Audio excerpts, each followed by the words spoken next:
محفوظ معزز علماء کرام، قابل قدر سامعین حضرات، دور دراز سے پردے کی آڑ سے سماعت کرنے والی اسلامی خواتین، السلام علیکم ورحمۃ اللہ وبرکاتہ۔ الحمدللہ رب العالمین والعاقبۃ للمتقین والصلاة والسلام علی سید المرسلین، اما بعد فاعوذ باللہ من الشیطان الرجیم، بسم اللہ الرحمن الرحیم۔ والذین جاءوا من بعدهم یقولون ربنا اغفر لنا ولاخواننا الذین سبقونا بالایمان، صدق اللہ مولانا العظیم وصدق رسولہ النبی الکریم، ونحن علی ذلک لمن الشاہدین والشاکرین والحمد للہ رب العالمین۔ نبی اور آل نبی کی بارگاہ میں درود پاک کا ہدیہ پیش کریں، پڑھیں سیدنا مولانا محمد معدل صدق الکرم والد الکرام ابنہ الکریم مبارک وسلم، صلاۃ و سلام علیک یا رسول اللہ صلی اللہ علیہ وسلم۔ کوئی دم باقی رہے گا نہ چمن رہ جائے گا، کوئی دم باقی رہے گا نہ چمن رہ جائے گا، ہاں رسول اللہ کا دین حسن رہ جائے گا۔ اور اطلس و کم خواب کے جوڑوں پہ یوں نازا نہ ہو، اطلس و کم خواب کے جوڑوں پہ یوں نازا نہ ہو، اس تنے بے جان پر باقی کفن رہ جائے گا۔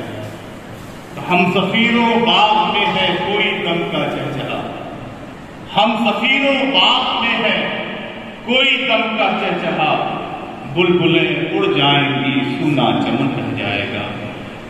نبی اور آل نبی کی بارگاہ میں درود پاک کا ہدیہ پیش کریں، انہیں اللہم صلی علی سیدنا مولانا محمد معدل صدق الکرم والد الکرام ابنہ الکریم مبارک وسلم، صلاۃ و سلام علیک یا رسول اللہ صلی اللہ تعالی علیہ وسلم۔ آپ سب کو معلوم ہے کہ آج ہم اور آپ حضرت سید شمس الہدیٰ صاحب نور اللہ مرقدہ کی فاتح جہلم میں حاضر ہیں۔ آج سے 40 روز قبل وہ ہمارے درمیان تھے اور ہماری طرح زندگی کے روز و شب کو گزارا کرتے تھے، لیکن جب پروانہ اجل آیا انہوں نے لبیک کہا اور اس جہان فانی سے آخرت کی طرف کوچ کر دیا۔ اور یہ ایسی منزل ہے کہ ہر ایک کو اس منزل پر پہنچنا، ہر ایک، کوئی ایسا نہیں ہے جو یہ کہہ دے کہ میں اس منزل کو نہیں جانتا، سب کو جانتا۔ آگاہ اپنی موت سے کوئی بشر نہیں، سامان 100 برس کا ہے پل کی خبر ہے، نہیں معلوم کب کون چلا ہے۔ اور موت کے لیے یہ کوئی ضروری نہیں ہے کہ یہ صرف بڑھاپے میں آتی ہے۔ پیدائش کا تو ایک اصول ہے کہ پیدائش جب بھی ہوگی تو بچے کی شکل میں ہے نا، شیرخوار پیدا ہو، لیکن موت میں ایسا معاملہ نہیں ہے، شیرخوار بھی انتقال کر جاتا ہے، اپنے قدم پہ کھڑا ہونے والا بچہ بھی انتقال کر جاتا ہے، عنفوان شباب میں قدم رکھنے والا نوجوان بھی انتقال کر جاتا ہے، اپنی عمر کو پختہ کرنے والا ادھیڑ شخص بھی انتقال کر جاتا ہے، اور بوڑھا بھی انتقال کر جاتا ہے۔ یعنی یہ ایسی منزل ہے کہ کب کون چلا جائے کچھ معلوم نہیں، سب کو جانا ہے۔ لیکن ایک بات ہمیں یاد رکھنے کی ضرورت ہے کہ مر جانا یہ مٹ جانا نہیں ہے، یہ ختم ہو جانا نہیں۔ مر کے ٹوٹا ہے کہیں سلسلہ قید حیات، مر کے ٹوٹا ہے کہیں سلسلہ قید حیات، فرق اتنا ہے کہ زنجیر بدل جائے۔ بھئی جب ہم یہاں نہیں آئے تھے تب بھی کہیں تھے، ایسا نہیں تھا کہ ہم نہیں تھے، ہم تو وہاں تھے جہاں اولین و آخرین سب جمع، اور سب سے رب نے پوچھا تھا لست بربکم، کیا میں تمہارا رب نہیں ہوں؟ تو سب نے کہا بلا مولا کیوں نہیں، کوئی ہمارا رب۔ اب یہ آتے جا رہے ہیں، ایک متعینہ مدت تک ہمیں یہاں رہنا ہے، بائی برتھ آ رہے ہیں، بائی ڈیتھ جا رہے ہیں، سب جائیں گے، لیکن اللہ اکبر، میں نے عرض کیا نا کہ مر کے مٹنا یہ ختم ہونا نہیں، یہ ایک منزل سے دوسری منزل تک منتقل ہو جانا ہے، ٹرانسفر کر جانا ہے۔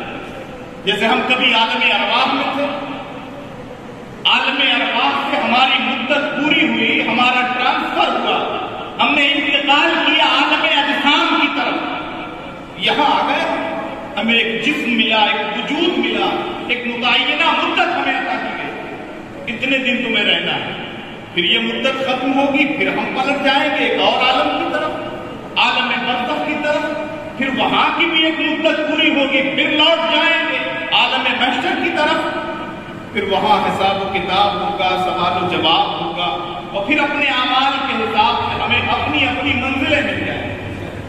ارے تو یہ تو ہم ٹرانسفر کراتے جا رہے ہیں اور ہوتے جا رہے ہیں، مٹتے نہیں عزیزان ملت اسلامیہ۔ لیکن آپ دیکھیے ذرا، لوگ کہتے ہیں انسان مر کے مٹ گیا، میں کہتا ہوں مٹا نہیں ہے، اس کا مرتبہ بلند ہو گیا، اب اس کی کیٹیگری چینج ہو گئی، اب وہ چیزیں دیکھتا ہے جو ہم نہیں دیکھتے، اب اس کے لیے یہ جو پردے ہیں نگاہوں کی یہ ہٹا لیے گا، ورنہ آپ دیکھیں ذرا، ہم اور آپ عام دنوں میں نماز پڑھتے ہیں تو امام صاحب آگے ہوتے ہیں ہم پیچھے ہوتے ہیں، لیکن جب ہمارا انتقال ہوتا ہے، اللہ نے خاص طور سے مسلمانوں کو یہ شرط عطا فرمایا کہ جب ہمارا انتقال ہوتا ہے تو پھر ہمیں شان کے ساتھ غسل دیا جاتا ہے، خوشبو میں معطر کیا جاتا ہے، ہماری آنکھوں میں چہروں میں کافور ملا جاتا ہے، اور اس کے بعد عزت کے ساتھ کاندھے پہ اٹھایا جاتا ہے، اور شان کے ساتھ ہمیں ہماری منزل تک پہنچایا جاتا ہے۔ پھر لوگ آتے ہیں ہمارے لیے دعا کرنے کے لیے، صفیں لگ جاتی ہے، اب تک بڑے بڑے لوگ، چاہے وہ کسی بھی کیٹیگری کا آدمی ہے، امام کے پیچھے نہیں جا سکتا، امام کے آگے نہیں جا سکتا، بادشاہ وقت ہی کیوں نہ ہو، اگر اب جماعت کے ساتھ نماز پڑھ رہا ہے تو دنیا میں یہ معاملہ نہیں تھا کہ وہ امام کے آگے کھڑا ہو، لیکن اللہ اکبر، پروٹوکول چینج ہو گیا، بدل گیا، معاملہ کیا ہوا، اب انتقال کے بعد میت آگے ہے، امام پیچھے، میت آگے ہے، امام پیچھے۔ اب جانتے یہ پروٹوکول کیوں چینج ہوا؟ کیونکہ اسے بہت بڑا مرتبہ ملنے والا ہے، بہت بڑی منزلت پہ وہ فائز ہونے والا ہے، اور ایک ایسی ذات کی زیارت کرنے والا ہے جس کی دنیا میں تمنا کیا کرتے تھے اور کہتے تھے کہ بخت خوابیدہ میرا بیدار ہونا چاہیے، ہم تڑپتے تھے، مچلتے تھے اور دعائیں کرتے تھے اور یہ کہتے تھے کہ بخت خوابیدہ میرا بیدار ہونا چاہیے، خواب ہی میں وہ صحیح دیدار ہونا چاہیے، ہم تو تڑپ رہے تھے، آج اللہ نے وہ منزل عطا فرما دی، وہ دل کی آرزو پوری فرما دی۔ اسی لیے تو حضرت آسی کہتے ہیں آج پھولے نہ سمائیں گے کفن میں آسی، آج پھولے نہ سمائیں گے کفن میں آسی، ہے شب گور بھی اس گل سے ملاقات کی رات۔ ارے آج یہ رونا کیسا ہے، آج یہ دلوں کا دھڑکنا کیسا ہے، آج یہ غموں کے تماشے کیوں ہیں؟ آج تو اسے دیکھنے جا رہا ہوں جس کی تمنا اپنے دل میں لے کے تڑپا کرتا ہے۔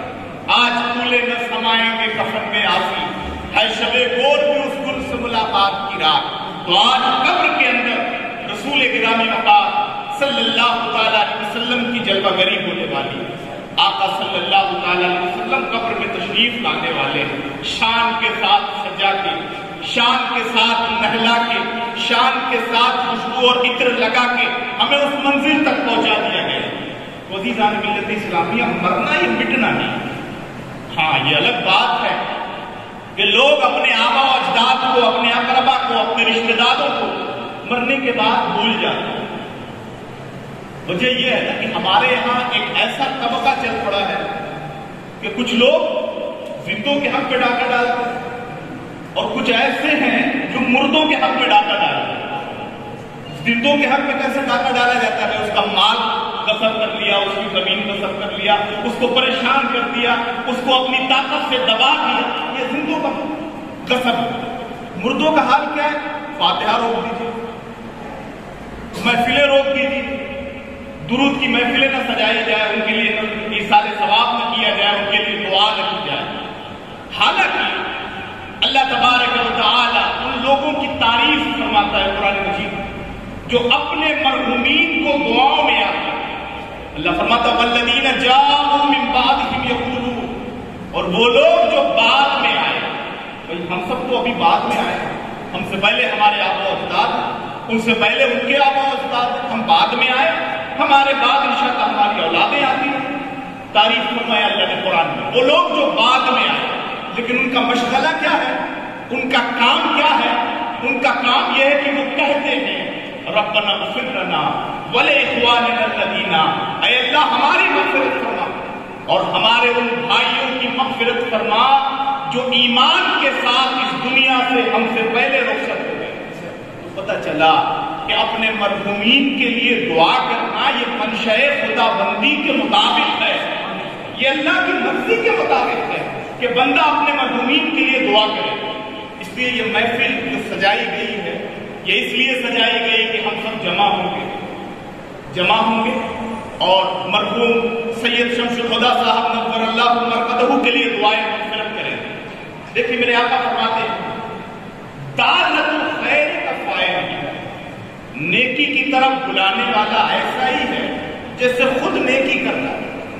اور ایک حدیث میں میرے آقا نے فرمایا کہ جس نے نیکی کی طرف دعوت دی، لوگوں کو بلایا، اور جس نے اس کے بلاوے پر عمل کیا تو اللہ تبارک و تعالیٰ اس کا بدلہ اس بلانے والے کو بھی عطا کرتا. اور میرے آقا ایک حدیث میں فرماتے ہیں، مؤذن کی مثال دیتے میرے آقا صلی اللہ علیہ وسلم کہ جیسے مؤذن ہم سب کو مسجد کی طرف بلاتا ہے اور کہتا ہے حی علی الصلاۃ، آؤ نماز کی طرف، حی علی الفلاح، آؤ کامیابی کی طرف. ہم مسجد میں گئے، مؤذن نے اذان پکاری.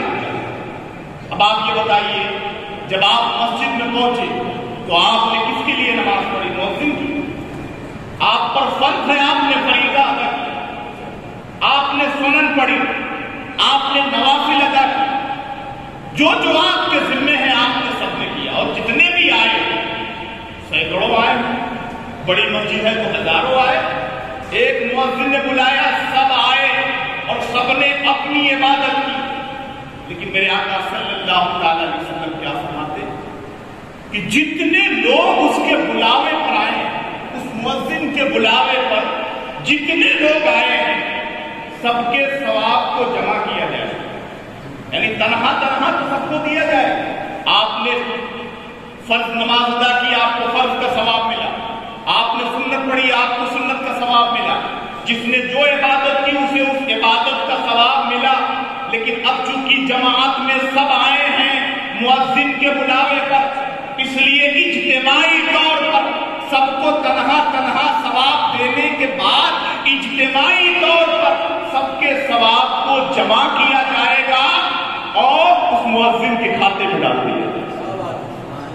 اللہ اکبر. اب ذرا غور کیجیے، سبب کون بڑھا؟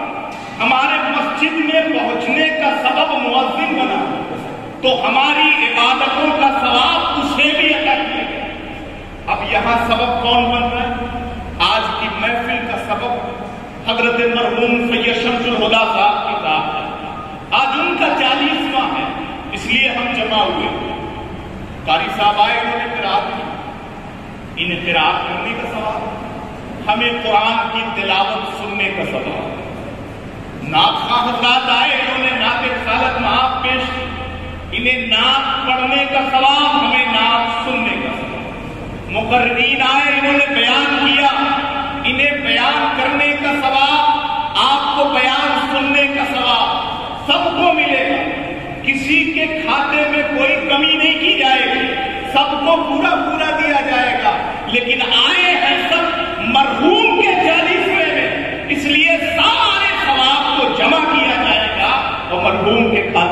دیا جائے۔ اسی لیے اپنے مرحومین کے لیے ذکر کی محفلیں، درود کی محفلیں، میلاد کی محفلیں سجانا چاہیے اور ان کے لیے دعائیں کرنا چاہیے۔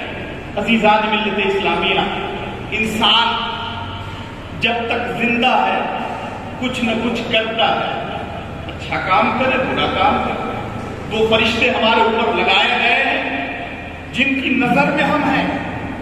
دنیا کی نظر سے ہم بہت بچتے ہیں، لوگ کہتے ہیں کیمرہ لگا ہوا، آپ کیمرے کی نظر میں، اب آپ اٹینشن ہو جاتے ہیں یا کوئی ایسی غیر اخلاقی حرکت نہ ہو جسے لوگ میرا مواخذہ کریں، مجھے پکڑ لیں، آپ ہوشیار ہو جاتے ہیں۔ لیکن آپ مسلمان ہیں، آپ کو معلوم ہونا چاہیے کہ اس کیمرے کی کیا حیثیت ہے۔ آپ دو فرشتوں کی نظر میں ہم وقت، وہ آپ چاہے جلوت میں ہوں چاہے خلوت میں ہوں، وہ آپ پر اپنی نگاہیں لگائے ہوئے ہیں اور آپ کے اعمال کو لکھ رہے ہیں۔ اچھائی کرتے ہیں وہ بھی لکھ لیتے ہیں، برائی کرتے ہیں وہ بھی لکھ لیتے ہیں۔ ہم سب کا ایک دفتر ہے، ایک رجسٹر ہے جس میں ہمارے اعمال لکھے جاتے ہیں۔ جب تک ہم زندہ رہتے ہیں لکھے جاتے ہیں، لیکن جب ہم انتقال ہو جاتے ہیں تو ہمارا دفتر عمل بند کر دیا جاتا ہے۔ اب آپ کچھ نہیں کر سکتے، نہ تو نیکی کر سکتے نہ بدی کر سکتے، سب کلوز ہو چکا ہے۔ اللہ اکبر، میرے آقا فرماتے ہیں اذا مات الانسان انقطع عمل، جب انسان انتقال کرتا ہے اس کے اعمال منقطع ہو جاتے ہیں، وہ کچھ نہیں کر سکتا الا من ثلاثۃ، مگر تین چیزیں ایسی ہیں کہ مرنے کے بعد بھی مرنے والے سے اس کا تعلق اور اس کا لگاؤ جاری رہتا ہے۔ وہ تین چیزیں کیا؟ میرے آقا فرماتے ہیں صدقۃ جاریہ، کہ اگر مرنے والے نے اپنی زندگی میں کوئی ایسا کام کیا ہے جس سے مخلوق خدا کو فائدہ پہنچ رہا ہے، کوئی صدقہ جاریہ کر دیا، کہیں مسجد بنوائی، کہیں مدرسہ بنوایا، کہیں سرائے بنوا دی، کہیں پانی کی ٹنکی لگوا دی، کوئی ایسا کام کیا جس سے مخلوق خدا کو فائدہ پہنچ رہا ہے، جب تک فائدہ پہنچتا رہے گا مرنے والے کے نام اعمال میں ثواب لکھا جاتا ہے۔ ایسے ہی اگر مرنے والا علم تھا، عالم تھا، کوئی اس نے ایسا علم چھوڑا، جیسے آپ ہماری پوری کتابیں اٹھا کے دیکھ لیجیے، جتنا درس نظامی ہے یا بڑی بڑی احادیث کریمہ کی جو کتابیں ہیں سینکڑوں سال پہلے بزرگوں نے لکھی تھی، لیکن آج بھی ہم اس سے استفادہ کر رہے ہیں، آج بھی ہم اس سے فائدہ اٹھا رہے ہیں۔ تو میرے آقا فرماتے ہیں او علم ينتفع به، اگر مرنے والے نے ایسا علم چھوڑا ہے جس سے فائدہ اٹھایا جا رہا ہو، تو لوگ جب تک اس سے فائدہ اٹھاتے رہیں گے اس مرنے والے کے نام اعمال میں ثواب لکھا جاتا ہے۔ اور ایک تیسری شک میرے آقا فرماتے ہیں او ولد صالح، اگر مرنے والے نے نیک اولاد چھوڑی، دیکھیے یہ بھی اللہ کا بڑا فضل ہوتا ہے، اولاد مل جانا بڑی بات نہیں ہے، بیٹے بیٹیاں مل جانا یہ بڑی بات نہیں ہے، بڑی بات یہ ہے کہ اللہ اولاد صالح عطا فرمائے، نیک اولاد عطا فرمائے۔ تو میرے آقا فرماتے کہ اگر نیک اولاد چاہے وہ بیٹا ہو یا بیٹی ہو اپنے مرحوم کے لیے ہاتھ اٹھا دے تو اس کی دعا باب اجابت سے ٹکرا جاتی ہے اور اس کا ہاتھ نیچے نہیں آتا کہ اس کے مرحوم کی مغفرت فرما دی جاتی ہے۔ اس لیے میرے عزیزوں اپنے مرحومین کے لیے دعائیں کیجیے، آپ ان کے لیے دعائیں کریں گے، اللہ تبارک و تعالی ان کے عالم برزخ کو جنت کی کیاریوں میں سے ایک کیاری بنا دے۔ یہ قبر کیا ہے؟ میرے آقا فرماتے ہیں یا تو جنت کے باغوں میں سے ایک باغ ہے یا جہنم کے گڑھوں میں سے ایک گڑھا ہے۔ اگر اچھے اعمال کیے، کار خیر کیے، ایسا کام کیا جس سے اللہ اور اس کا حبیب راضی ہے تو قبر ہی سے جنت کی منزل شروع ہے۔ اور اگر ایسا کام نہیں کیا بلکہ دنیا داری میں ڈوبے رہے، اعمال ہمارے نہایت نبیل تھے، ہم برے تھے، تو پہلی منزل قبر کی منزل ہے اور وہیں سے جہنم کے معاملات شروع ہو جانے والے ہیں۔